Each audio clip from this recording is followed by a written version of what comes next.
అలానే ఆశపెడుతున్నాను. చూడండి, కొలస్సీలకు రాసిన పత్రిక,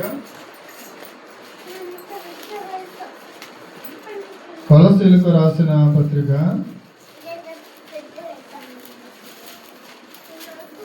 3వ అధ్యాయము 22వ వచనం మనం చదువుకుందాం. 3వ అధ్యాయము 22వ వచనం. దాసులారా, మనుషులను సంతోష పెట్టువారైనట్టు కంటికి కనబడవలనని కాక ప్రభువునకు భయపడుచు శుద్ధాంతఃకరణ గలవారై శరీరమును బట్టి మీ యజమానులైన వారికి అన్ని విషయములలో విధేయులైండి. ప్రభు వలన స్వాస్థ్యమును ప్రతిఫలంగా పొందుదమని ఎరుగుదురు గనుక మీరేమి చేసినను అది మనుష్యుల నిమిత్తము కాక ప్రభువు నిమిత్తమని మనస్ఫూర్తిగా చేయుడి. దేవునికి మహిమ కలుగును గాక. హల్లెలూయా. ప్రియమైన దేవుని బిడ్డలారా, మనము మనుష్యులను సంతోషపెట్టువారుగా కాకుండా, కంటికి కనబడాలని కాకుండా, ప్రజలు చూడాలని కాకుండా, మనం ఏది చేసినప్పటికీ కూడా ఎందుకు చేయాలంట? ప్రభువుకు భయపడుచు శుద్ధాంతఃకరణ గలవారై ఏమండి మనము పని చేయాలంట. ఏంటంట? మనుష్యులను సంతోషపెట్టడం కాకుండా ప్రభువు చూస్తున్నాడు, ప్రభువును సంతోషపెట్టాలి అని శుద్ధాంతఃకరణ గల వారిగా ఉండి మనము పని చేయాలంట. ఏ పని చేసినా, ఇక్కడ ప్రార్థన గురించి చెప్పట్లేదు దేవుడు, ప్రార్థన గురించి కానీ మరి దాని గురించి కాదు. మనం ప్రభు పనులు చేస్తూ ఉంటాం. ప్రభు పనులు అంటే ఏంటి? సంఘంలో పరిచర్య చేసిన, సంఘంలో కానుకలు ఇచ్చిన, సంఘంలో నువ్వు వాడబడుతూ ఉన్నా, ఏది చేస్తున్నప్పటికీ కూడా అది ఎవరు చూస్తున్నారని నమ్మాలంటే మనం దేవుడు చూస్తూ ఉన్నాడు. నువ్వు చేసే ప్రతి పనిని కూడా దేవుడు చూస్తూ ఉన్నాడు. దేవునికి మహిమ కలుగును గాక. హల్లెలూయా. ప్రియమైన దేవుని బిడ్డలారా, దేవుడు మనల్ని సమస్తము చూస్తున్నాడు. ప్రతి వానికి వాని క్రియలు చెప్పిన నేను జీతము ఇస్తాను అన్నాడు. దేవునికి మహిమ కలుగును గాక. హల్లెలూయా. ప్రతి వానికి వాని క్రియలు చెప్పిన జీతం ఇస్తాడంట. నేను చాలాసార్లు చెప్పినట్టు మరోసారి చెప్తున్నాను. నేను ఆ ఎదిగినటువంటి సంఘంలో ఒక ఆమె ఉండేది. ఆమె పేరు ముద్దులమ్మ. ఏ పేరు? ముద్దులమ్మ గారు అని. వాళ్ళు టీచర్ అయింది తర్వాత, ఆమె గవర్నమెంట్ టీచర్. అప్పుడు కూడా ముద్దులమ్మ టీచర్ అనేవారు అందరూ. ఆమె చిన్నతనం నుంచి నాకు తెలుసు. అంటే ఆవిడ పెద్ద కొంచెం యవనస్తురాలు ఉన్నప్పటి నుంచి తెలుసు. అప్పుడు బాగా చిన్నపిల్లలు. నేను సండే స్కూల్కి గట్రా వెళ్ళేవాళ్ళం అనమాట. ఆమె మాకు సండే స్కూల్ చెప్తా ఉండేది. సండే స్కూల్ అయిపోయిన వెంటనే తర్వాత చర్చి శుభ్రంగా తుడిచేసి చాపలు వేసేసి, పాస్టర్ గారు అప్పటికి వచ్చేవారు కాదు, ఎవరు వచ్చేవారు కాదు. ఆమె పిల్లలు పంపించేసి చాపలు వేసేసి ప్రార్థన చేసుకుంటూ కూర్చునేది. తర్వాత మరి ఒక్కొక్కరు వస్తూ ఉండేవారు. పాస్టర్ గారు వచ్చి ప్రార్థన చేసి ప్రారంభించగానే ఆమె ఇంత పెద్ద డ్రమ్ ఉంటుంది కదా, ఈ పక్క కర్ర తీసి కొడతారు, ఇలా కొడతారు కదా, అది కొట్టేది అనమాట. ఆ డ్రమ్ ఒకటే ఉండేది, పెద్ద డ్రమ్ అనమాట, ఇంత రౌండ్గా ఉంటుంది, అదొకటే ఉండేది. అది అద్భుతంగా ప్లే చేసేది ఆమె. దేవునికి మహిమ కలుగును గాక. హల్లెలూయా. అప్పుడు ఎవరు ఆ మగపిల్లలు ఉండేవారు కాదు, వాయించే వాళ్ళు ఉండేవారు కాదు. ఆమె ఒకతే వాయించేది. సిగ్గుపడేది కాదు. యవనస్తులు చూడండి, యవనస్తులు చర్చిలో పని చేయాలంటే చాలా మంది సిగ్గుపడుతూ ఉంటారు. చర్చిలో ఏదైనా ఓడవాలంటే సిగ్గుపడుతూ ఉంటారు, ఏదైనా పని చేయాలంటే సిగ్గుపడుతూ ఉంటారు. అటువంటిది ఆమె అన్ని చేస్తూ కూడా మరి ఆ డ్రమ్ము కొడతా ఉండేది అనమాట. బాగా చక్కగా నేర్చుకునేది. తర్వాత అందరూ కూడా ఆమె కొట్టే ప్లేయింగ్ అందరూ నేర్చుకున్నారు. తర్వాత ఆమె ఆ విధంగా చేస్తూ ఉండేది. ఎప్పుడు మా చర్చి మానేది కాదు, క్రమంగా దేవుని మందిరానికి వస్తూ ఉండేది. దేవుడు ఆమెకి తక్కువ చదువుకున్నప్పటికీ కూడా ఒక స్కూల్ టీచర్గా, గవర్నమెంట్ స్కూల్ టీచర్గా మరి ఉద్యోగం ఇచ్చాడు. తర్వాత మరి తనకి వివాహం సంబంధం కుదిరినప్పుడు ఒక మంచి వ్యక్తితో, అంటే ఆయన కాలేజీలో లెక్చరర్ అనమాట, ఆయన మరి వివాహం చేసుకోవడం జరిగింది. అలాగే భార్య భర్తలు ఇద్దరు కూడా దేవుడు దీవించాడు. తర్వాత ఇద్దరు పిల్లలు, కుమారులు ఇద్దరు కూడా మంచి చదువులు చదువుకున్నారు. ఇద్దరు కూడా ఇప్పుడు అమెరికా దేశంలో ఉన్నారు. వారు మా యొక్క ఊరి ప్రక్కన ధవళేశ్వరం అనే సిటీ అనమాట, రాజమండ్రి పక్కన ఉంటుంది. ఆ ధవళేశ్వరంలో మంచి ఉన్నతమైనటువంటి స్థితిలో వారు జీవిస్తూ ఉన్నారు. నేను వారింటి ఎప్పుడైనా ఊరు వెళ్తే వాళ్ళ ఇంటికి రమ్మంటారు నన్ను. నేను మేనల్ని నవ్వుతాను, రమ్మంటారు అన్నమాట. దేవుని సేవ చేస్తున్నామని తెలుసుకుని చాలా సంతోషిస్తూ ఉంటారు. వెళ్ళినప్పుడు రమ్మంటారు, మన ఖాళీ ఉంటే వెళ్ళంగా. అటు ప్రియమైన దేవుని బిడ్డలారా, నేను ఎందుకు ఈ విషయం చెప్తున్నానంటే, చిన్న పని, ఆ చిన్న పనిలో నమ్మకముగా పని చేయటం వలన దేవుడు ఏం చేస్తాడో తెలుసా? ఉన్నతమైనటువంటి స్థితిని దేవుడు ఇచ్చాడు. ప్రియమైన దేవుని బిడ్డలారా, నువ్వు దేవుని సన్నిధిలో ఏ పని చేయడానికైనా సిగ్గుపడకూడదు. నువ్వు దేవుని ఎదుట నమ్మకంగా జీవిస్తున్నావా లేదా అనేది చాలా చాలా ఇంపార్టెంట్. దేవుని ఎదుట నమ్మకంగా జీవించే వారికి వాక్యం ఏమని తెలుసా? నమ్మకమైన వారికి దీవెనలు మెండుగా కలుగును. మనుషులు చూసి నిన్ను పొగడవలసిన పని లేదు. మనుషులు పొగిడితేనంట దేవుని ఆశీర్వాదం తగ్గిపోతుంట. దేవుని ఆశీర్వాదం తగ్గిపోద్ది. మనుషులు పొగడకూడదు. మనుషులు పొగడతను మనం ఆశించవద్దు అసలు ఏం కూడా. ఎప్పుడైతే నువ్వు ఆ పొగడతను ఆశించకుండా పనిచేస్తావో దేవుని యొక్క దీవెనలు మెండుగా కుమ్మరించబడతాయి. మనుషులు పొగడత వల్ల మనకి ఏమొస్తుంది? మనుషులు పొగడకపోవడం వలన దేవుని యొక్క ఆశీర్వాదం మన మీద వస్తుంది. కాబట్టి మనుషులు చూడాలని కాదట, మనల్ని ఎల్లప్పుడూ కూడా దేవుడు చూస్తున్నాడు. మనం కూర్చుండుట నిలుచుండుట సమస్తము ఆయనకు తెలుసు. ఆయన ఎరిగిన వాడు ఆయన. కాబట్టి ఏ పని చేస్తున్నా నీకు దేవుడు నియమించాడు. ఇందాక సిస్టర్ గారు, జయ సిస్టర్ గారు సాక్ష్యం చెప్తూ అనేక మార్లు మేము వెళ్ళిపోదాం అనుకున్నాం. కానీ మరలా కొంతమంది వచ్చి మా ఇంట్లో ప్రార్థన పెట్టడం, మరి ఇక్కడ ఒక సంఘం ఇక్కడ పరిచయం కోసం మీరు ఉండాలని చెప్పినప్పుడు మరి సరే ఇక్కడే ఉందాం అని అనుకోవడం. ఏమండి, ఇదంతటిని బట్టి మరి ఈ రోజున దేవుడు మంచిగానే స్థిరపరిచాడు. మరి ఆయన ఉద్యోగం చేస్తున్నాడు ముత్తురాజు గారు. కానీ ఆ జాబ్ చాలా కష్టతరమైంది. ఆయన ప్రయాణమే 2-3 గంటలంట ప్రయాణం. చాలాసార్లు చెప్పాడు. నేను నిజంగా అసలు ఆయన తప్ప ఎవరో చేయలేనటువంటి ఉద్యోగం. అయినప్పటికీ దేవుడు బలం ఇచ్చాడు, శక్తినిచ్చాడు, స్థిరపరిచాడు. రాబోయే కాలంలో అనేకమైన దీవెనలు దేవుడు దాచి ఉంచాడు. దేవుడు స్తోత్రం కలుగుగాక. హల్లెలూయా.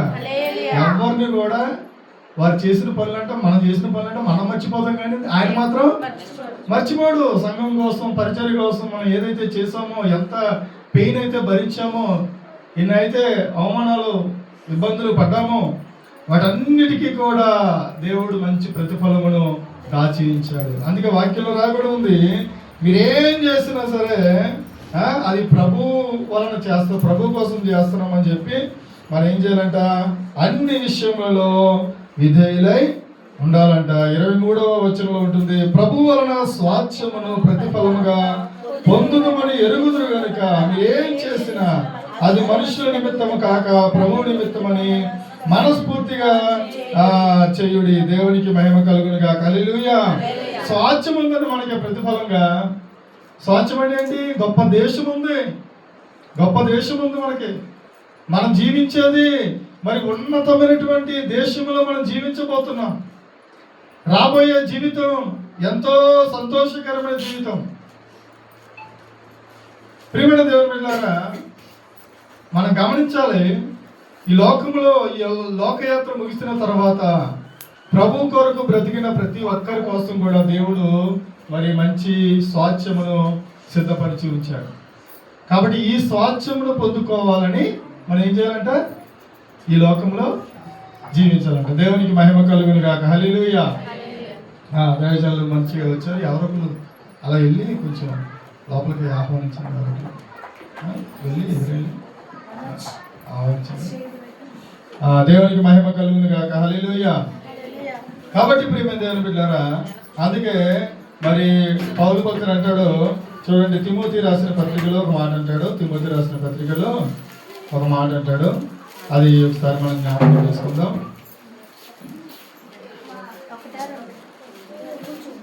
4వ అధ్యాయము 6వ వచనం.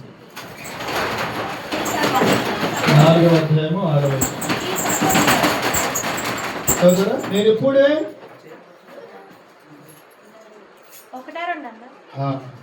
2వ తిమోతి పత్రిక 4వ అధ్యాయము 6వ వచనం.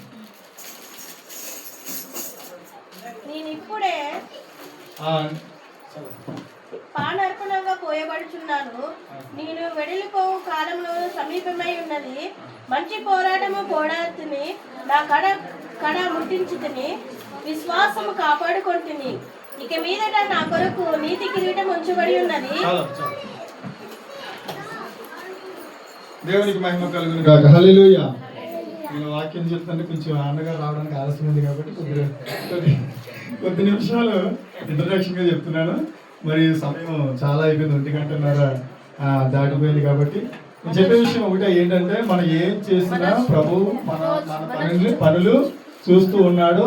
ఆయన తప్పకుండా తగిన ప్రతిఫలం మనకే దయచేస్తాడు అనేటువంటి విషయాన్ని మనందరూ కూడా జ్ఞాపకం పెట్టుకుని, మందిరంలో ఏ పని చేయాల్సి వచ్చినా సంఘానికి మరి సహాయకరంగా ఉంటూ, సంఘంలో మరి మనం స్థిరపడుతూ దేవునికి ఇష్టలుగా మనం జీవించినప్పుడు మన కుటుంబాలన్నిటిని కూడా దేవుడు దీవిస్తాడు. మంచి సాక్ష్యాలు చెప్పారు మీరు. స్టార్టింగ్లో మన జీవితాలు ఎలా ఉన్నాయి, మరి ఈ సంవత్సరాలు ఇలా దేవుని మందిరంలో గడుపుతూ ఉండగా దేవుడు మనల్ని ఎలాగ దీవించాడో ఇవన్నీ కూడా ఎవరిని కూడా ఆయన విడిచిపెట్టాడు, ఎవరిని కూడా మర్చిపోడు కూడా కదా. దేవునికి మహిమ కలుగును గాక. హల్లెలూయా. కాబట్టి మరి మన విషయాలు జ్ఞాపకం పెట్టుకుని మరి దేవుని సన్నిధిలో నమ్మకంగా జీవిద్దాం. ఈ సమయంలో మరి ప్రసాదయ్య గారు అలాగే మరి దివ్యక్క గారు మన మధ్యలోనికి రావడం చాలా సంతోషకరం. ఈ సమయంలో మరి దైవజనులను ఆహ్వానిస్తూ ఉన్నాం. దేవుని యొక్క వాక్యాన్ని అందిస్తారు. మనందరూ కూడా గట్టిగా చప్పట్లు పెడుతూ మరి ప్రసాదయ్య గారిని వాక్య సందేశం గట్టిగా చెప్పండి.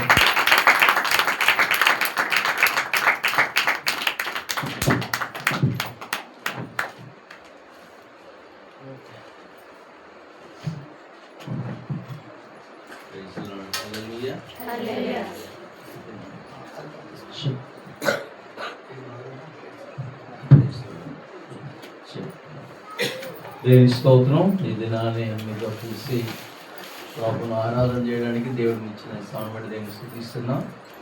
మేము ఇప్పుడే మా 3వ సర్వీస్ ముగించుకొని పరిగెత్తడానికి వచ్చాము. సో అది పొద్దున్న 6 గంటలకి ఫస్ట్ సర్వీస్, సెకండ్ సర్వీస్ 8:30కి, 3వ సర్వీస్ ఏమో 11 గంటలకి. జస్ట్ 3 సర్వీసులు అయిపోయినాయి, జస్ట్ పరిగెత్తుకు వచ్చాం. దేవుని స్తోత్రం. మరి ఈ యొక్క సమయంలో మనందరూ కూడా అభినందిస్తున్నాను. నరేంద్ర కాలనీ శారణి చేర్చి కుటుంబ సభ్యులకి, ఇక్కడ నవనస్తులకి, పెద్దలకి, పురుషులకి, స్త్రీలకి ప్రత్యేక అభినందనలు. మరి ఈ సమయంలో మరి ఐ థింక్ నేను వర్డ్ షేర్ చేయడం కంటే పాస్టర్ గారు ఈవేళ చాలా చక్కటి వాక్యం అక్కడ మందిరంలో చెప్పారు ఈవేళ. సో పాస్టర్ గారు క్లుప్తంగా ఏదైతే షేర్ చేశారో 2 మాటలు చెప్తే తర్వాత నేను క్లోజింగ్ ఒకసారి పాస్టర్ గారు ఆహ్వానిద్దాం సార్.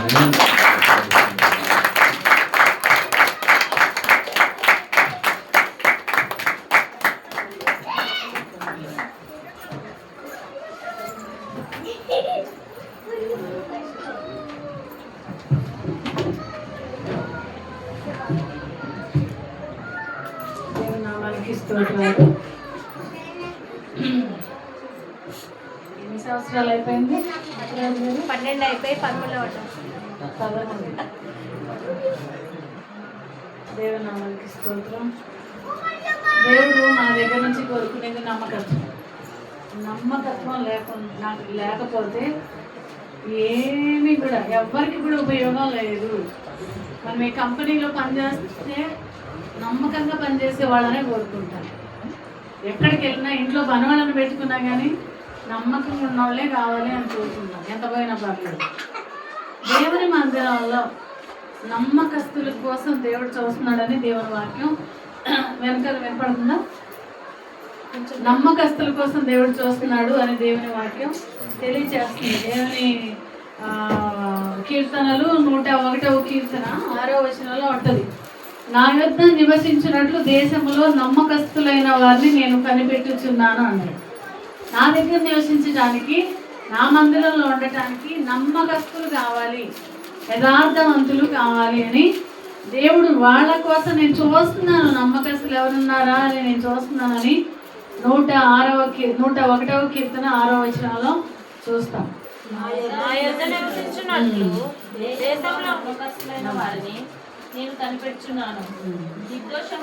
నిర్దోష మార్గమందు నడుచువారు నాకు పరిచారి అవుతారు. నిర్దోష మార్గంలో నడిచే వాళ్ళు నా కోసం పని చేస్తారు, చేయగలరు. సో ఈ దినము ఎన్ని సంవత్సరాలు ఉన్నారు? 13 అయింది. 12 సంవత్సరాలు కూడా దేవుడు కాపాడి అనేకమైన ఆటంకాలు వచ్చినాయి. అసలు చర్చి మూసేసే పరిస్థితులు చాలాసార్లు వచ్చినాయి. అయినా కూడా దేవుడు నడిపిస్తా ఈ ప్లేస్లో దేవుడు మనకి స్థలాన్ని ఇచ్చి ఈ విధంగా రెగ్యులర్గా ఆరాధన పెట్టుకోవడానికి కృప చూపించాడు. దాన్ని బట్టి వందనాలు. మీరు అందరూ కూడా నమ్మకంగా ఈ మందిరానికి వస్తున్నారు. నమ్మకమైన వారిగా, నమ్మకమైన ఒక విశ్వాసగా, నమ్మకమైన ఒక సహోదరిగా మనం ఉంటే దేవుని ఆశీర్వాదాలు దేవుడు మన మీద కృమరిస్తాడు. దేవుడు ఎవరు కూడా దేవుడు నన్ను దీవించాలి, నా కుటుంబాన్ని దీవించాలి, నా పిల్లల్ని దీవించాలి, ఆయన ఆశీర్వాదాలు నా మీద మెండుగా రావాలి అని కోరుకోని వాళ్ళు ఎవరైనా ఉంటారా? అందరూ కోరుకునేది అదే. కాబట్టి దేవుడు ఏమంటాడంటే ద్వితీయోపదేశకాండం 7వ అధ్యాయం 9వ వచనంలో నన్ను ప్రేమించి నా ఆజ్ఞలను అనుసరించి నడుచుకునే వారికి నా నిబంధన స్థిరపరుస్తాను, 1000 తరముల వరకు కృప చూపుతాను అన్నాడు.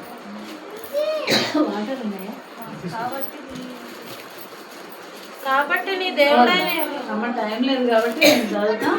నన్ను ప్రేమించి నా ఆజ్ఞలు గైకొనే వారి పట్ల నా వాగ్దానాలు నెరవేరుస్తా, నా నిబంధన స్థిరపరుస్తాను, 1000 తరముల వరకు. నిన్ను మాత్రమే కాదు, నీ బిడ్డలని దేవుడు దీవిస్తాను అని వాగ్దానం చేస్తాడు. మనం చేయాల్సింది, ఆయన దీవిస్తాడు ఖచ్చితంగా. మనం చేయాల్సింది ఏంటంటే ఆయన్ని ప్రేమించాలి. ఆయన దగ్గర, ఆయన మందిరాల్లో ఆయన బిడ్డగా నువ్వు నమ్మకమైన వ్యక్తిగా ఉండాలి. ఆయన ఆజ్ఞలను అనుసరించి నడుచుకుంటే దేవుని ఆశీర్వాదాలు మన మీద కుమ్మరించబడతాయి అని దేవుని వాక్యంలో మనం చూస్తాం. ఈరోజు మీకు క్లియర్గా మెసేజ్ కావాలంటే యూట్యూబ్కి వెళ్ళిపోయి ఫుల్ మెసేజ్ కావాలంటే యూట్యూబ్లో వినండి. నేను షార్ట్గానే చెప్తున్నా. యూట్యూబ్లో ఈరోజు సర్వీస్లో ఏదో ఒక సర్వీస్ వినండి. దేవుని నిజంగా ఆశీర్వాదం. దావీదుని గమనించినప్పుడు దావీదు గొర్రెల కాపరిగా ఉన్నప్పుడు నుంచి నమ్మకంగానే ఉన్నాడు. మంచిగా వాయిద్యాలు వాయించేవాడు, మంచిగా దేవుని స్తుతించేవాడు, ఆయన చేసిన మేళ్ళను బట్టి దేవుని కనపరిచేవాడు. ఇంకా తనకి ఆటంకాలు వచ్చిన దేవుని మీద ఆధారపడేవాడు. వెలుగువంట వచ్చినా, సింహం వచ్చినా వెళ్ళిపోయాడు వాటిని చీల్చి పడేయడానికి. వాటి గొర్రెల్ని కాపాడటం కోసం వెళ్ళాడు. ఏ ధైర్యంతో వెళ్ళాడంటే దేవుని మీద నమ్మకం. అందుకని ఆ మాట ఏమంటాడు, సౌలు దగ్గర చెప్తాడు కదా, సింహపు బలం నుంచి, ఎలుగుబంటి బలం నుంచి కూడా నన్ను కాపాడిన దేవుడు ఈ గొలియాతు నుంచి కూడా కాపాడుతాడు. అంతటి దేవుని మీద ఆధారపడిన వ్యక్తి, అంతగా దేవుని ప్రేమించిన వ్యక్తి, దేవుని స్తుతించిన వ్యక్తి దావీదు. ఒక సందర్భంలో ఆ గొర్రెల కాపరి దగ్గర నుంచి ఎంతో జర్నీ చేసుకుంటూ ఒక సింహాసనం ఎక్కేశాడు. మొదటి దినవృత్తాంతాలు 15వ అధ్యాయాలు మీరు రాసుకోండి. 15వ అధ్యాయాల్లో చూస్తే ఆయన రాజుగా అయిన తర్వాత అన్నీ వచ్చేసినాయి. తను మంచిగా తన కోసము ఇల్లు కట్టించుకున్నాడు అని కూడా ఉంటుంది. దావీదు తన కొరకు దావీదుపురమందు ఇండ్లు కట్టించెను అన్నాడు. తన కోసం కట్టించుకున్నాడు. వెల్ సెటిల్డ్, రాజు అయిపోయాడు, కష్టాలన్నీ పోయినాయి. ఆ టైంలో కూడా గొర్రెల కాపరిగా ఉన్నప్పుడు, సౌలు తనని తరిమినప్పుడు, అన్ని సందర్భాల్లో దేవుడి వైపు చూసిన వ్యక్తి, దేవుడిని ప్రేమించిన వ్యక్తి, రాజుగా అయి సింహాసనం మీద కూర్చున్నాక కూడా దేవుని సన్నిధి కావాలి నాకు. మందసం ఇక్కడ లేదు.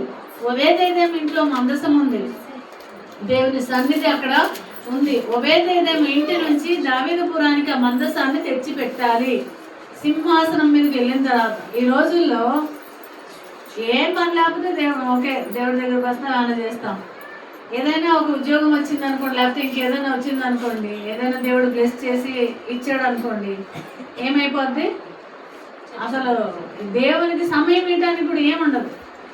ఒక బ్లెస్సింగ్ ఏం చేస్తుందంటే దేవునికి పూర్తిగా దీనివల్ల ఇది వచ్చిన తర్వాత నేనేం చేయలేకపోతున్నా, ఇంతకుముందు చాలా బాగా చేసేవాడిని అంటావా లేదా? చాలా మంది ఉద్యోగాలు వచ్చిన తర్వాత మాకు తెలిసి పిల్లలు లేరు అంటే ఒకరి కోసం మేము ప్రార్థన చేసాం. మా స్టార్టింగ్ మినిస్ట్రీలో బిడ్డ పుట్టిన తర్వాత ఎన్నడూ కూడా చర్చిలోకి అడుగు పెట్టలేదండి.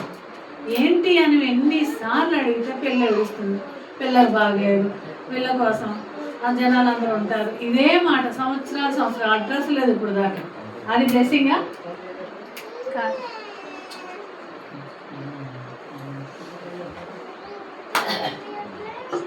పది మంది కుష్ఠరోగులు స్వస్థపడిన తర్వాత ఒక్కడే వెనక్కి వచ్చాడు. 9 మంది ఏరి అని అడిగాడు దేవుడు, వదిలేశాడా? ఏరు 9 ఏరి అని అడిగాడు, ఒక్కడే వచ్చాడు వెనక్కి. సో ఈ దినము దేవుని సన్నిధిలో మన నమ్మకమైన వారిగా ఉండాలి అనేది దేవుడు మాట్లాడుతున్నాడు. సో దావీదు సింహాసనం మీదకి వెళ్ళిన తర్వాత ఆ మందసాన్ని తెచ్చేసేయాలి. అయ్యా నేను సింహాసనం మీద ఉన్నా, నా కోసం ఇల్లు కట్టించుకున్నాను, సింహాసనం మీద ఉన్నాను, కానీ నీ సన్నిధి లేకపోతే నాకు ఇవన్నీ అవసరం లేదు అని అనేక మందిని సిద్ధం చేసి ఆ మందసాన్ని తీసుకొచ్చి పెట్టారు అనేది అక్కడ మనం చదువుతాం. ఆ మందసాన్ని పెట్టి ఏం చేశాడంటే అర్పణలు అర్పించాడంట. నెక్స్ట్ మాట, మందసాన్ని తెచ్చి ఆ గుడారం మధ్యలో పెట్టి, ఇదిగో సెంటర్ పాయింట్, కేంద్రం నీవేనయ్యా, నీవు కేంద్ర స్థానంగా ఉంటేనే నేను ఈ రాజ్యాన్ని ఏలగలుగుతా, నీవు నాకు ముఖ్యం, ఈ సింహాసనం కాదని పెట్టిన తర్వాత అర్పణలు అర్పించాడు. అర్పణలు అర్పించిన తర్వాత దేవుని స్తుతించడానికి ఒక టీముని లేవీయులని సిద్ధం చేశాడు. ఆ వాక్యంలో మనం చూస్తే మీరు మొదటి దినవృత్తాంతాలు 16వ అధ్యాయం 1 నుంచి 5 వచనాల వరకు చూస్తే, కొందరిని ఇశ్రాయేలు దేవుడైన యెహోవాను ప్రసిద్ధి చేయుటకు వందించుటకును ఆయనకు స్తోత్రములు చెల్లించుటకును లేవీయులలో కొందరిని నియమించును, అందులో ఆసాపు అధిపతి అని చూస్తాం. కొంతమందిని దేవుణ్ణి స్తుతి చేయటం కోసం మొదటి దినవృత్తాంతాలు 16వ అధ్యాయం 1 నుంచి 5 వచనాలు మీరు చదవండి. తర్వాత ఈ ప్రకారం తర్వాత చదువుతాం. ఏం చేశాడంటే పెట్టేసి బలులు అర్పించిన తర్వాత కొంతమందిని దేవుని స్తుతించడానికి, ఆరాధించడానికి ఒక టీమును పెట్టాడు. ఆ టీంలో ఆసాపు అనే అతన్ని అధిపతిగా ఉంచాడు. ఈ ఆసాపు ఎవరు అంటే, ఆసాపు ఇప్పుడు దావీదే చాలా దేవుని హృదయానుసారుడు కదా, ఆయన మంచిగా దేవుని స్తుతించేవాడు, మంచిగా ఇన్స్ట్రుమెంట్స్ వాయించేవాడు. అలాంటి దావీదు దేవుణ్ణి ప్రేమించేవాడు, దేవుని మీద ఆధారపడిన వ్యక్తి దావీదు. ఆ దావీదుకి ఆసాపు కనిపించాడు. అంత గుంపులో అంత మందిలో ఆసాపు కనిపించాడు. దేవుని స్తుతించి కొంతమందిని ఏర్పాటు చేసి ఆసాపుని అధిపతిగా అక్కడ ఉంచడం చూస్తున్నాం. కానీ ఈ ఆసాపు ఎవరంటే, మొట్టమొదటిగా ఆసాపు బయట ఒక గుడారము గుమ్మము బయట తాళాలు వాయించే వ్యక్తి అని ఉంది. తాళాలు అంటే తెలుసు కదా, ఇట్లా పెట్టుకొని ఫింగర్స్కి ఇట్లా కొడతారు, అదే తాళాలు. అది పెద్ద ఇన్స్ట్రుమెంటా? కీబోర్డ్ గిటార్ వేసుకొని ఇట్లా కొడితే సినిమా వాళ్ళ కనపడతారు, కానీ అదేంటి చెక్క భజన చేసినట్టు చిన్న ఇన్స్ట్రుమెంట్, చిన్నది. గుడారము గుమ్మము బయట. మీరు మొదటి దినవృత్తాంతాలు 15వ అధ్యాయం అంతా 16వ అధ్యాయం అంతా ఇంటికి ధ్యానించండి. టైము మీరు తీసుకొని యూట్యూబ్లో కూడా వాక్యం అంతా వినండి. గుడారం గుమ్మము బయట ముంగిట తాళాలు వాయించేవాడు అని ఉంటుంది. మొదటిగా లేవీయుడుగా ఆ గుడారం గుమ్మము బయట తాళాలు వాయించే వ్యక్తిగా నమ్మకంగా ఉన్నాడు. దేవుని వాక్యంలో సొలొమోను దేవాలయం కట్టించే వరకు వాళ్ళ పనిలో ఉన్నారు అని ఉంటుంది. ఆ గుమ్మం బయట చిన్న తాళాలు మోగించే ఆ పనిలో చాలా నమ్మకంగా ఉన్నాడని మనం చూస్తాం. ఇది నువ్వు దేవుడు నమ్మకత్వాన్ని చూస్తున్నాడు. నువ్వు ఉడుస్తున్నావా, చేపలేస్తున్నావా, ఎవరు చూడకపోవచ్చు, దేవుడు చూస్తున్నాడు. ఈ మందిరం కోసం, నూతన ఆత్మల కోసం నువ్వు ప్రార్థన చేస్తున్నావా, ఎవరు చూసినా చూడకపోయినా ఓకే, ఆయన చూస్తున్నాడు. ఆయన దృష్టిలో నువ్వు పడితే ఎవ్వరు కూడా నీ బ్లెస్సింగ్ని ఎవ్వరు కూడా తీసేయలేరు. ఏ మనిషి తీసేయలేడు, ఏ రాజు కూడా తీసేయలేడు. దేవుని దృష్టిలో పడ్డాడు ఆసాపు, తాళాలు వాయించే వ్యక్తిగా. ఆ లింక్ ఏమైంది, దావీదు దృష్టిలో కూడా పడ్డాడు. ఆటోమేటిక్గా దేవుడి దృష్టిలో పడ్డాడు. దేవుడు ప్రేరేపణ కల్పించాడు, ఆసాపును చూపించాడు, దావీదు అతన్ని అధికారిగా నియమించాడని చూస్తున్నాం. సో ఇది దేవుడు మాట్లాడుతున్నాడు, నా యొద్ద నివసించినట్లు నమ్మకమైన వారి కోసం నేను చూస్తున్నాను అని చూస్తాం. రెండోది మనం గమనిస్తే, ఆ తాళాలు వాయించే వ్యక్తిని తీసుకొచ్చి గాయకునిగా చేశాడని చూస్తాం. అది కూడా మొదటి దినవృత్తాంతాలు 6వ అధ్యాయం 32 నుంచి 39 వచనాల్లో చూస్తే, వీరు సమాజపు గుడారం యొద్ద ముంగిట సంగీత సేవను ఆచరించుచుండిరి. వంతుల చొప్పున సొలొమోను యెరూషలేములో యెహోవా మందిరం కట్టించే వరకు కూడా వాళ్ళు ఈ పని చేశారు. మొదటి దశగా చూస్తే గుమ్మము ఎదుట చేశారు. రెండవది మొదటి దినవృత్తాంతాలు 15వ అధ్యాయం 16 నుంచి 18 వచనాల దాకా చూస్తే వీళ్ళందరూ కూడా పాఠకులుగా నియమించబడి అని చూస్తాం. Square team పాఠకులుగా నియమించబడ్డారు. ఆసాపు ఆధ్వర్యంలో వాళ్ళు పాఠకులుగా నియమించబడ్డారు. గుమ్మం దగ్గర తాళాలు వాయిస్తున్నాడు. నెంబర్ 1 నమ్మకంగా చేశాడు. తర్వాత ఆసాపు పాఠకుడయ్యాడు, సింగర్ అయ్యాడు. దేవుని స్తుతిస్తున్నాడు, దేవుని గణపరుస్తున్నాడు.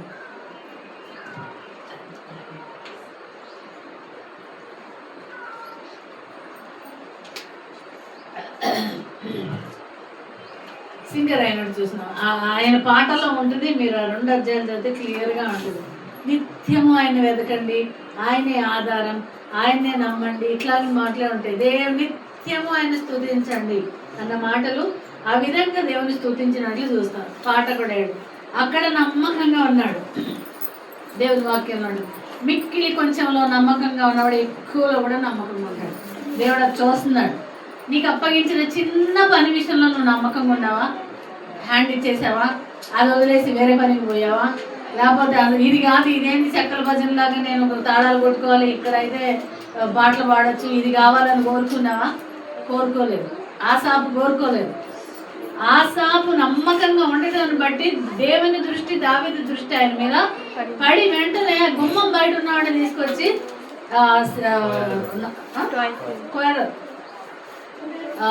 పాఠకులనుగా నియమించారు, పాడేవాళ్ళగా నియమించారని చూస్తున్నాం.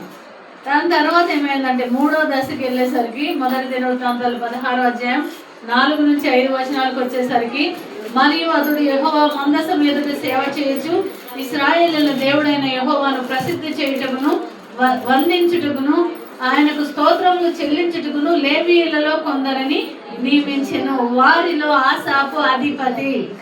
ఎవరైనా అధిపతి ఎక్కడున్నాడు? గుడారం గుమ్మం బయట తాళం వాయించేవాడు. నా పాఠకుడిగా వచ్చాడు, సింగర్గా వచ్చాడు. అక్కడ కూడా నమ్మకం ఉన్నాడు. తాళాలు వాయించేటప్పుడు పాఠకుడు అవ్వాలని ఆయన కోరుకోలేదు. దేవుని దృష్టి పడేలాగా అంత నమ్మకంగా ఉండాలి. దేవుడి పైనుంచి చూసి ఎవరబ్బా నమ్మకస్తులు ఎవరన్నా ఉన్నారో అనగానే నేను కనపడాలి ప్రభు అని నేను అనుకుంటాను. ఇప్పుడు అయ్యా నేను ఎవరైనా కష్టపడి పనిచేసే వాళ్ళు ఉన్నారా నా కోసం అని ఎవరైనా దేవుడు చూస్తే అయ్యా నేను కనపడాలి, అయ్యా నమ్మకస్తులు ఉన్నారా నేను కనపడాలి. ఇక్కడ ఉన్న అందరూ కూడా అది కోరుకోవాలండి. మనుషుల దృష్టి మన మీద అవసరం లేదు. దేవుని దృష్టి పడితే నీ ఆశీర్వాదాన్ని ఆపేవాడు ఎవ్వడు కూడా ఈ భూలోకంలో కానీ ఎక్కడ లేడు, ఎవ్వడు ఆపలేడు. అక్కడ నుంచి పాఠకుడు అవ్వాలనుకోలేదు, ఇక్కడ తీసుకొచ్చాడు. పాఠకుడిగా ఉన్నప్పుడు అధిపతిని నేను అవ్వాలి అనుకోలేదు. ఆయన దేవుని దృష్టి పడింది. మళ్ళా ఎంత హృదయపూర్వకంగా దేవుని స్తుతిస్తున్నాడో, ఎవరిని చూడకుండా దేవుణ్ణి ఆరాధిస్తున్నాడో, దేవుణ్ణి గణపరుస్తున్నాడో అది చూశాడు దేవుడు. అక్కడ చూస్తే యెహోవా ఇశ్రాయేలు దేవుడని యెహోవాను ప్రసిద్ధి చేయటానికి మనం పాఠకులు ఎందుకు కావాలి? క్వైర్ టీం ఎందుకు కావాలి? నీ స్వరం బాగుందనా? నువ్వు చాలా బాగా పాడగలవనా?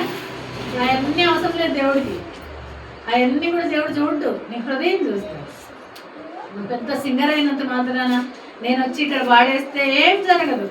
నువ్వు హృదయపూర్వకంగా ఇశ్రాయేలు దేవుడైన యెహోవాను ప్రసిద్ధి చేయి, అందులో నమ్మకంగా ఉండు. ఎప్పుడైతే దేవాన్ని గొప్ప దేవుడివి, నమ్మదైన దేవుడివి అని ఎప్పుడైతే స్తుతి చెల్లిస్తామో, ఆరాధిస్తామో దేవుని దృష్టి పడుతుంది. వెంటనే ఏమైందంటే అధికారి అయ్యాడు. ఆ క్వైర్ టీం అంతటికి అధికారి అయ్యాడని చూస్తాం. సో ఈ దినము దేవుడు ఇప్పుడు ఉన్న బిడ్డలందరిలో కూడా నాకు ఏ తలాంతు లేదని ఎవరు అనుకోవద్దు. అది ప్రార్థన కావచ్చు, పాఠం కావచ్చు, ఎనీథింగ్ కోరుకోవద్దు. హృదయపూర్వకంగా అక్కడే కూర్చొని నేను దేవుని స్తుతించు, దేవుడు లేపేవాడు. నాకు అది కావాలి, ఇది కావాలి, ఇది కావాలి, అది కావాలని అడుక్కున్న వాళ్ళు ఎవ్వరు కూడా బ్లెస్ అయినట్టు ఎక్కడా లేదు. ఇక్కడ ఎవ్వరు కూడా హీరోస్ ఆఫ్ ఫెయిత్, విశ్వాస వీరులు ఉన్నారు. ఇలా దీవించబడిన వాళ్ళు దావీదు నుంచి ఇంకా ఆసాపు నుంచి ఎంతో మంది ఉన్నారు దీవించబడిన వాళ్ళు. యోసేపు దగ్గర నుంచి ఎవరినన్నా చూడు, ఎవరు అడుక్కున్న వాళ్ళు లేరు. దేవుడు దృష్టి పడింది, వాళ్ళు దీవించబడ్డారు. దేవుడు దృష్టి పడింది, దేవుడు వాళ్ళని ఇలాగ పైకి లేవనెత్తాడు. ఇది నిన్ను నీ కుటుంబం దేవుడు దీవించాలంటే, ఆయన నేను లిఫ్ట్ చేయాలి, పైకి ఎత్తాలంటే, ఆయన గణపరచబడాలంటే నీ దృష్టి అంతా కూడా దేవుడైన యెహోవాను ప్రసిద్ధి చేయడానికి నేను ఇక్కడ ఉన్నాను. ఆయన నామ మహిమ కోసం నేను ఇక్కడ ఉన్నాను. నన్ను చూసినప్పుడు దేవుడు అనేక మంది ఈ బిడ్డను చూసి వీళ్ళ దేవుడు గొప్ప దేవుడు ఉంటే ఈమెలాగా ఉండాలి, ఉంటే పీటర్ శామ్యుయల్ పాస్టర్ లాగా ఉండాలి, ఉంటే నేను అమ్మలా ఉండాలి, ఆయనలాగా ప్రార్థన చేయాలి అనేది రావాలండి. అది దేవుడు చూసేది. దేవుని దృష్టి పడే విధంగా మనం ఉండాలని దేవుడు కోరుకుంటున్నాడు. నాయకుడు అయ్యడం చూస్తాం. 4వ దశకు వచ్చేసరికి ప్రవక్త అయ్యాడంట. గుమ్మము బయట తాళాలు వాయించిన వ్యక్తి ప్రవక్త. ప్రవక్త దేవుని ఆత్మ ప్రేరేపణతో ఈ చిన్న పని చేసే వ్యక్తి కీర్తనల గ్రంథంలో 12 కీర్తనలు రాశాడు. హల్లెలూయా. 50వ కీర్తన 73 నుంచి 83 కీర్తనల దాకా 11 కీర్తనలు, 50వ కీర్తన 12 కీర్తనలు రాశాడు. దేవుని ఆత్మ ప్రేరణతో రాశాడు. దేవుడు ప్రేరేపిస్తుంటే విన్నాడు. ముందేం చేశాడు? గుమ్మం బయట తాళాలు వాయించాడు. కాదా ఎట్లా నువ్వు పాటలు పాడమంటే దేవుని నామాన్ని ప్రసిద్ధి చేశాడు. అక్కడ అయ్యా నీకే మహిమ అన్నాడు. ఆకాశమందు నీ ఉండగా నాకు ఈ లోకంలో ఏది అక్కర్లేదు అంటాడు. ఇది ఆసాపు. ఆకాశమునందు నీవు తప్ప నాకు ఎవరున్నారయ్యా, నీవు ఈ లోకంలో నాకుండగా నాకు ఏమి అక్కర్లేదు, నా సమస్తము నీవే, నీ వైపే నేను చూస్తున్నా అంటాడు. దేవుని హృదయాన్ని ఆకట్టుకున్నాడు. ఆ క్వైర్కి లీడర్ అయ్యాడు. ఆ క్వైర్కి లీడర్ అయ్యి వాళ్ళందరినీ అదే రీతిగా నడిపించాడు. తన హృదయం దేవుడి పట్ల ఏముందో అదే వాళ్ళతో నడిపించాడు. దేవుడికి ఆకర్షింపబడ్డాడు. దేవుని దృష్టిలో ప్రవక్త అయ్యాడని చూస్తాం. వాక్యంలో మనం గమనిస్తే 2వ దినవృత్తాంతాలు 29వ అధ్యాయం 30వ వచనంలో ఉంటుంది. దావీదును దీర్ఘదర్శి ఆసాపును, ప్రవక్త ఆసాపు రచించిన శ్లోకములను ఎత్తి యెహోవాను స్తుతించుడని రాజైన హిజ్కియా అధిపతులకు చెప్పినప్పుడు వాళ్ళంతా సంతోషంతో స్తోత్రాలు పాడి తల వంచి దేవుణ్ణి ఆరాధించారంట. హిజ్కియా ఏమన్నాడంటే దావీదును దీర్ఘదర్శి ప్రవక్త అయిన ఆసాపు రాసిన కీర్తనలు పాడండి, దేవుని స్తుతించండి అంటే అందరూ దేవుని స్తుతించారు అని చూస్తాను. ఎంత ఆధిక్యత!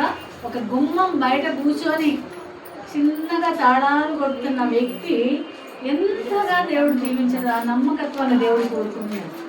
నీ కుటుంబంలో దేవుడు నిన్ను పెట్టాడా? నీ కుటుంబంలో నువ్వు మంచి నమ్మకమైన భార్యగా ఉన్నావా? నమ్మకమైన భర్తగా ఉన్నావా? నమ్మకమైన కుమారుడు కుమార్తెగా ఉన్నావా? దేవుడు అది చూస్తాడు. ఈ మందిరంలో నిన్ను పెట్టాడంటే నీకు నువ్వుగా వచ్చిందైతే కాదు, దేవుడు నిన్ను ఇక్కడ పెట్టాడు. నమ్మకమైన వ్యక్తిగా ఉంటాడు. ఒక దర్శనంతో ఈ సంఘం స్టార్ట్ అయింది, నడుస్తుంది. అయ్యగారు ఇక్కడ ఉన్నారు. అయ్యా ఏమన్నా చెప్పండి, మేము రెడీగా ఉన్నాం. అదేనండి కావాల్సింది. ఎవరికి చేస్తున్నాం మనం? పీటర్ శామ్యుయల్ గారికి చేయట్లేదు, ఇంకా పాస్టర్ ప్రసాద్ గారికి కూడా చేయట్లేదు. దేవుని కోసం అయ్యా ఏం చేయాలి చెప్పండి, మేమున్నాం. ఎలాంటిదైనా సరే దేవుని ప్రవక్తగా ఆయన అంతగా దేవుడు హెచ్చించడం చూస్తున్నాం. అంతేనా? తాళాలు కొట్టే వ్యక్తి దగ్గర నుంచి ప్రవక్త దాకా వచ్చాడు. అంత హై స్టేజ్. దావీదు గొర్రెలు కాసే వాళ్ళ దగ్గర నుంచి సింహాసనం మీదకి వచ్చాడు. నీ సన్నిధి కావాలా, నీ మందసం కావాలన్నట్టే. ఈయన ఆ తాళాలు కొట్టే ప్రవక్త దాకా వచ్చినా కూడా ఆగిపోలే. ఆసాపు అబ్బా నేను స్టెప్ బై స్టెప్ భలే ఎదిగేసాను, ప్రవక్తను అయిపోయినా ఇక నేనే హీరో అనుకోలేదు. ఆయన చేసిన ఇంకో గొప్ప కార్యం ఏముందంటే ఆసాపు పిల్లలు కూడా దేవుని పరిచర్య నిమిత్తము ఆసాపు పిల్లల్ని నియమించారంట. హల్లెలూయా. ఎంతమంది ఆశపడుతున్నారు? నేను కాదు, నా బిడ్డలు ఇక్కడ ఉన్న వీళ్ళు, నీవే కాదు, నా పిల్లలు నాకు ఇచ్చిన పిల్లలు కూడా దేవుని పరిచర్య కోసం వాడాలి. దేవుని పని ఉందా నేను పంపిస్తా, ఊడవాలా ఊడవండి, బ్లెస్సింగ్ అది. మా అమ్మ నాన్న ఇద్దరు గవర్నమెంట్ టీచర్స్, చిన్న పని కూడా చేసేవాళ్ళం కాదు, ఇంకా అమ్మ చేయించేది కాదు.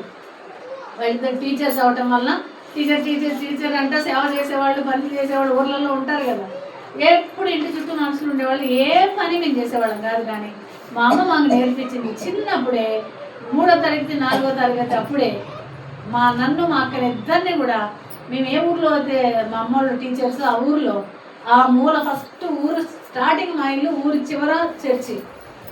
ఆ చర్చికి పంపించదు ఇల్లు, చర్చి అంతా ఊడ్చి చాపలేసారు అమ్మని. ఇద్దరు చెయ్యి పట్టుకొని తీసుకెళ్ళాలి. ఇద్దరు వెళ్ళేవాళ్ళం.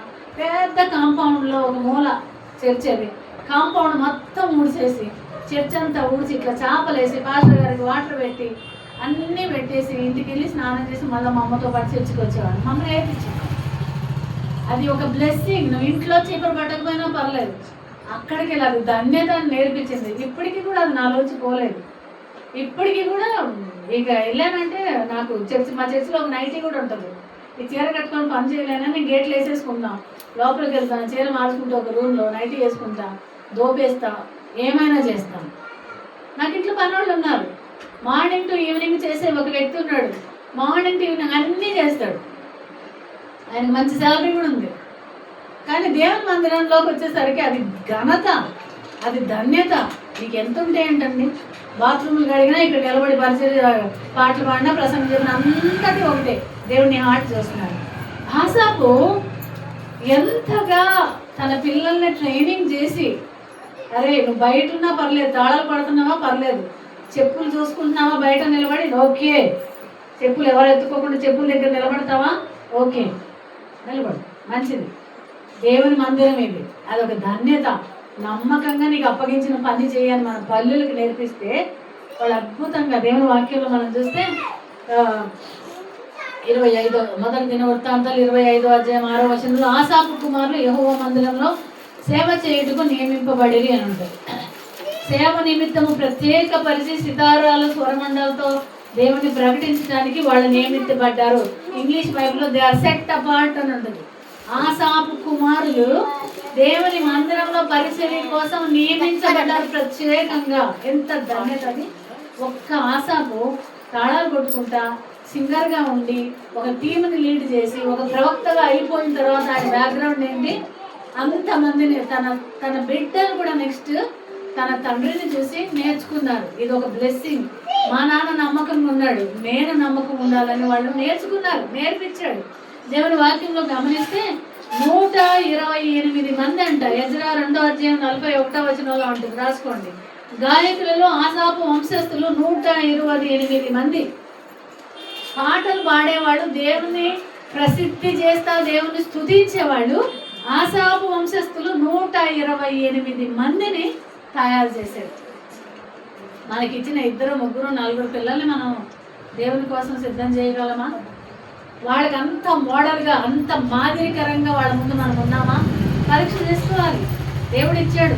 మనం ఏదైనా బిడ్డలకి ఏదైనా ఆస్తి సమకూర్చి పెట్టగలిగామంటే నిజమైన దేవుడిని పరిచయం చేయటమే వాళ్ళకి నిజంగా దేవుని సేవిస్తే ఎంత బ్లెస్సింగ్ వాళ్ళకి నేర్పించటమేనండి. అంతకంటే బ్లెస్సింగ్ ఇంకోటి ఉండదు, అంతకంటే బ్లెస్సింగ్ ఉండదు. ఆసాపు అంటే దాని అర్థం సమకూర్చువాడు. ఏమి సమకూర్చుకున్నాడు ఆసాపు అంటే నమ్మకత్వాన్ని సంపాదించుకున్నాడు. దేవుని దృష్టి పడింది అంతగా. తను చిన్న పనైనా సరే నమ్మకంగా ఉన్నాడు. తను సమర్పించుకున్నాడు ఆ పనికి. ఎవరైనా ఏందిడు తాళాలు పడుతున్నాడు అన్నా కూడా హృదయపూర్తిగా దేవుని ఆరాధించాడు. అందులో ఉన్న ఘనత, అది నాకు అదొక ఆపర్చునిటీ, దేవుడిచ్చిన ఆధిక్యత అనుకున్నాడు ఆసాపు. కాబట్టి తన పిల్లల్ని కూడా తయారు చేయగలరు. 128 మందిని ఆసాపు, ఎజ్రా 2:41లో ఆసాపు కుమారులు, ఆసాపు వంశస్థులు 128 మంది గాయకుల బృందంలో వాళ్ళు దేవుని పరిచర్య నిమిత్తం వాళ్ళు దేవుని నామాన్ని ప్రసిద్ధి చేస్తా పాడటానికి వాళ్ళు ఉన్నారని దేవుని వాక్యం సెలవిస్తుంది. సో తర్వాత పాస్టర్ గారు కంటిన్యూ చేస్తారు ఒక 2-3 నిమిషాలేమో. కాబట్టి ఈరోజు నేను చెప్తున్నాను సంఘానికి, ఎవరో దృష్టి పడాలి, ఎవరో నన్ను పట్టించుకోవట్లేదు, ఎవరో ఎవరు ఏం చేయలేదు. దేవుని వాక్యంలో మాట ఉంది, ఐశ్వర్యాన్ని ఆశీర్వాదాన్ని ఇచ్చేది యెహోవాయే, నరుడు తన కష్టం చేత దాన్ని సంపాదించుకోలేరు. ఎప్పుడైనా విన్నారన్నమాట? ఐశ్వర్యాన్ని ఆశీర్వాదాన్ని ఇచ్చేది యెహోవాయే, నరుడు తన కష్టం చేత. నువ్వు డ్యూటీలు చేయి, ఓటీలు చేయి, ఏం చేయి, నీ దాన్ని ఆశీర్వాదాన్ని ఐశ్వర్యాన్ని నువ్వు దాన్ని ఎక్కువ చేసుకోలేవు అన్నాడు. ఆయన ఇచ్చినంత వరకే, దాన్ని నువ్వు ఎక్కువ చేసుకోలేవు. దేవుడే ఆశీర్వదించేవాడు, దేవుడే దీవించేవాడు, దేవుడే మన కుటుంబాలను దీవించేవాడు. ఒక్కటి మనం చేయాల్సిందే, హృదయపూర్వకంగా ఆయన ప్రేమిస్తే తరతరాల్ని దేవుడు దీవిస్తానని వాగ్దానం చేస్తున్నాడు. సో రానున్న దినాల్లో ఎవరు ఏమన్నా, ఎవరు నిరుత్సాహపరిచినా, ఎవరు కించపరిచినా, ఎవరు ఏం సపోర్ట్ చేయకపోయినా, ఎవరు నేను గుర్తించినా గుర్తించకపోయినా, ప్రభు ఈ మందిరంలో, నా కుటుంబంలోనూ ఈ మందిరంలోనూ నమ్మకమైన వ్యక్తిగా ఉంటానని దేవునికి మనం సమర్పించుకున్నాం. మీ ద్వారా అనేక తరాలు, రానున్న తరాలు దీవించబడతాయి. దేవుడి చిన్న మాట దీవించబడతాయి.